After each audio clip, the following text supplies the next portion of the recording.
சென்னை புறநகர் மற்றும் மற்ற மாவட்டங்களுக்கு கோயம்பேடு பேருந்து நிலையத்திலிருந்து நாள்தோறும் நூற்றுக்கணக்கான பேருந்துகள் புறப்பட்டுச் சென்றதால் அங்கு பயணிகள் கூட்டம் எப்போதும் அலைமோதி காணப்பட்டது. இங்கு வரும் பயணிகள் பேருந்து நிலையத்தில் உள்ள கடைகளில் குடிநீர் பாட்டில், குளிர்பானம், சிப்ஸ், பிஸ்கெட் உள்ளிட்டவற்றை வாங்கிச் செல்வது வழக்கம். இந்நிலையில் வண்டலூரை அடுத்த கிளாம்பாக்கத்தில் 394 கோடி ரூபாய் செலவில் புதிய பேருந்து நிலையம் திறக்கப்பட்டுள்ளதால் கோயம்பேடு பேருந்து நிலையம் கிளாம்பாக்கத்திற்கு மாற்றப்படுகிறது. தற்போது சென்னையிலிருந்து தென் மாவட்டங்களுக்கு செல்லும் பேருந்துகள் கிளாம்பாக்கத்திலிருந்து புறப்பட்டுச் செல்கின்றன. இதனால் கோயம்பேடு பேருந்து நிலையத்தில் கடந்த 20 ஆண்டுகளாக கடைகளை நடத்தி வரக்கூடிய வணிகர்கள் அடுத்து என்ன செய்வது என்று தெரியாமல் தவித்து வருகின்றனர். பஸ்ஸெல்லாம் போயிடுச்சு, அதுக்கு தான் முக்கியத்துவம் கொடுப்பாங்க.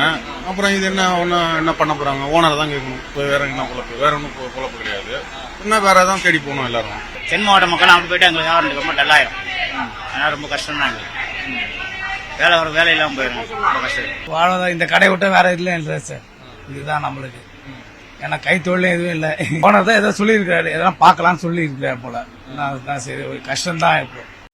இதுவரை அரசு தரப்பிலிருந்து தங்களுக்கு எந்தவித தகவலும் தெரிவிக்கப்படவில்லை என்று கூறும் வியாபாரிகள் மீண்டும் தங்களுக்கு கிளாம்பாக்கம் புதிய பேருந்து நிலையத்தில் கடைகள் ஒதுக்கப்படுமா என்பது தெரியவில்லை என்கின்றனர்.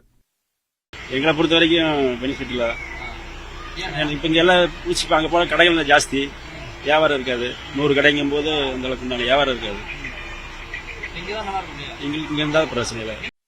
அரசு விரைவு பேருந்து ஓட்டுநர் மற்றும் நடத்துனருடன் நல்ல நட்புடன் பழகி வந்த நிலையில் அவர்கள் இனி கோயம்பேட்டிற்கு வரமாட்டோம் என்று தெரிவித்துவிட்டு செல்வது வருத்தமாக இருப்பதாகவும் கடை உரிமையாளர்கள் தெரிவிக்கின்றனர்.